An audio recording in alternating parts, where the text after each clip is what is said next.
Bismillahirrahmanirrahim. Assalamualaikum warahmatullahi wabarakatuh. Alhamdulillah wassalatu wassalamu ala Rasulillah wa ala alihi wa ashabihi wa man tabi'ahum bi ihsanin ila yaumiddin. Ya ayyuhalladzina amanu taqullaha haqqa tuqatih wa la tamutunna illa wa antum muslimun. Akhwati fillah rahimani wa rahimakumullah, puji syukur atas nikmat Allah Subhanahu wa taala dan karunia-Nya kepada kita sekalian.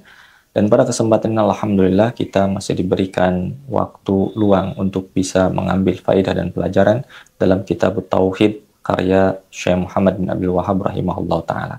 Dan kita sampai pada pembahasan minasyirki an-nadar li ghairillah, termasuk kesyirikan yaitu bernadar untuk selain Allah Subhanahu wa ta'ala. Ikhwati billah, nadar adalah seseorang mewajibkan untuk dirinya dengan menyebut nama Allah Subhanahu wa ta'ala sesuatu yang sebelumnya tidak wajib. Baik itu perkara ketaatan atau perkara yang mubah, perkara yang makruh mungkin, atau bahkan perkara kemaksiatan. Maka itu adalah nadar. Ikhwati fillah, ditinjau dari tujuannya, nadar terbagi menjadi dua. Pertama ada nadar yang lillah. Yang kedua ada nadar yang li ghairillah. Adapun nadar lillah tentu yang akid dan termasuk ibadah. Dan konsekuensi dari nadar tersebut harus dilaksanakan.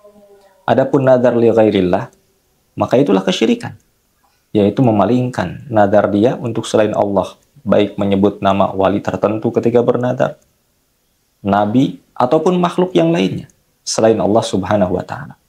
Maka kewajiban orang bernadar kepada selain Allah tentunya kewajiban dia bertobat karena telah terjatuh kepada kesyirikan.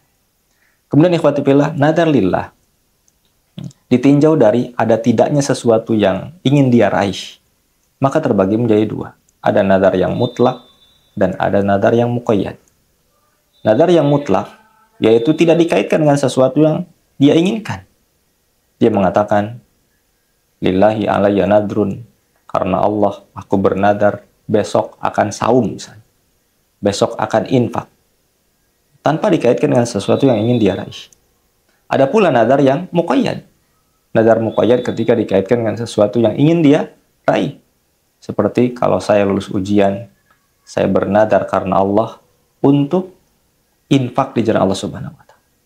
Kalau saya sembuh dari sakit, saya bernadar untuk melakukan ini dan itu berupa kebaikan. Maka itu nadar yang muqayyad, dikaitkan dengan sesuatu yang ingin dia raih. Wafilah rahimani wa rahimakumullah. Nadar ini ada hukum khusus. Kalau kita bicara tentang hukum nadar, secara ringkas kita sebutkan, hukum nadar adalah hukum yang istimewa. Pertama, ketika mengungkapkan nadar, memulai nadar. Maka sebagian menyebutkan, ada yang hukumnya menyebutkan makruh, bahkan ada yang mengharamkannya. Ada yang mengharamkannya. Adapun menunaikan nadar adalah wajib, dipuji oleh Allah Subhanahu wa ta'ala dalam Al-Quran, sebagaimana ayat-ayat yang akan kita bahas nanti. Ini secara hukum. Hanya saja ikhwati fillah, ketika berbicara tentang memulai nadar, ada yang memakruhkan dan ada yang mengharamkan, maka para ulama di sini ada beberapa tinjauan. Yang pertama, mengatakan bahwasanya memulai nadar yang sifatnya itu makruh atau bahkan haram, itu khusus kepada nadar muqayyad. Ditinjau dari takyidnya, ditinjau dari sesuatu yang ingin dia raihnya. Karena seolah-olah dia mengatakan nadar tersebut, ada muncul suudzon pada dirinya, bahwasanya Allah tidak akan memberikan kenikmatan, tidak akan memberikan kesembuhan, ataupun kesehatan, kecuali kalau dibarengi dengan nadar. Maka ini sesuatu yang bentuk suudzon, buruk sangka kepada Allah Subhanahu wa ta'ala.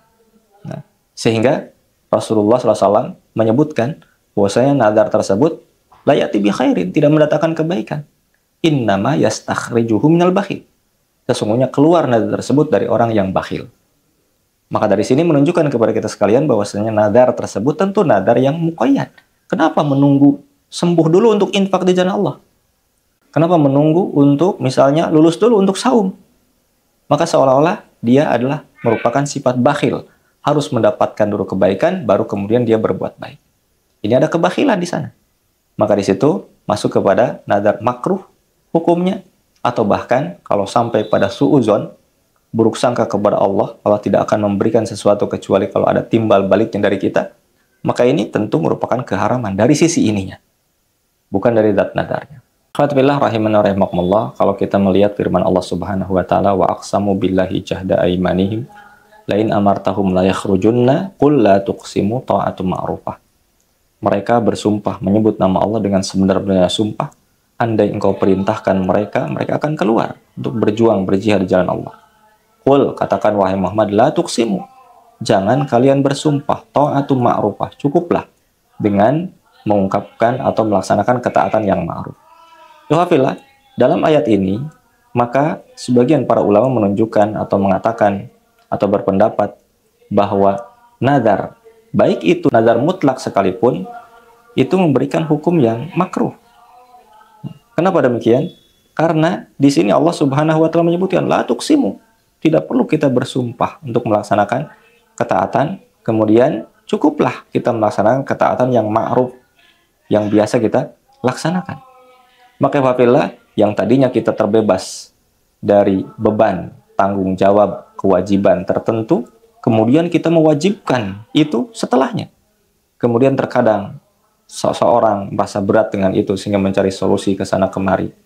Maka dari sini wafillah kita bisa simpulkan, memulai nadar hukumnya adalah makruh, atau bahkan ada yang mengatakan haram.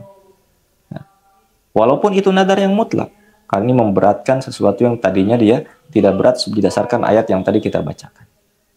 Terlebih lagi, nadar yang muqayyad. Nadar yang muqayyad ketika dikaitkan dengan sesuatu keinginan, maka bisa jadi akan muncul, pertama, sifat su'udzon tadi. Yang kedua, dia bakhil. Kenapa harus menunggu mendapatkan sesuatu kemudian dia baru beramal soleh?